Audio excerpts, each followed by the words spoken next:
আসসালামু আলাইকুম। স্ক্রিনে যে ভিডিওটি দেখতে পাচ্ছেন, এই ঘটনাটি হচ্ছে ইন্ডিয়াতেই। ইন্ডিয়ার ছোট্ট একটি গ্রামে এই দান বাক্সটি রাখা হয়। ইমাম সহ মুসল্লি সহ এই দান বাক্সটি এখন খুলবেন। তালার মধ্যে চাবি দিয়ে খোলার চেষ্টা করতেছেন। যেহেতু একজন সাহাবী পারতেছে না, মানে একজন মুসল্লি পারতেছে না, সেক্ষেত্রে ইমাম সাহেব চেষ্টা করতেছেন।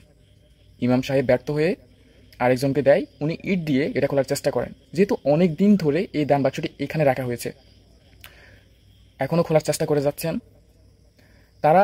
দান বাক্সটি খোলার আগে মুসল্লিরা সকলেই ভেবেছেন হয়তোবা এখানে এমনও টাকা নাই যেটা দিয়ে তারা ভালো অনেক বড় একটা কাজে এই টাকাটা ব্যবহার করবে। কিন্তু তাদের ধারণা তখনই ভুল হয়, যখনই দান বাক্সটি খোলা হয় তখনই মাশাআল্লাহ টাকা বের করতেছেন এবং মুসল্লি এবং ইমাম সহ সকলের মুখে হাসি আমরা দেখতে পাচ্ছি।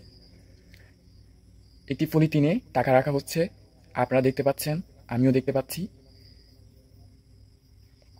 মাশাআল্লাহ, আল্লাহর বরকত সবসময়ই ভালো হয়।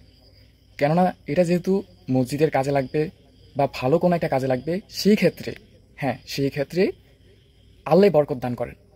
ভালো কাজে, ভালো কোনো উৎসাহিতে আল্লাহ সবসময় বরকত নাজিল করেন এবং আল্লাহ ভালো কাজে সবসময় থাকেন।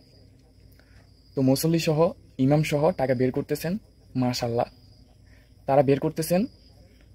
বের করে একটু পর ভাবেন হয়তো নাই, কিন্তু টাকায় দেখে আরও আছে। মাশাআল্লাহ, দেখেন টাকাটা শুধু দেখতে থাকেন। বের করতেছে।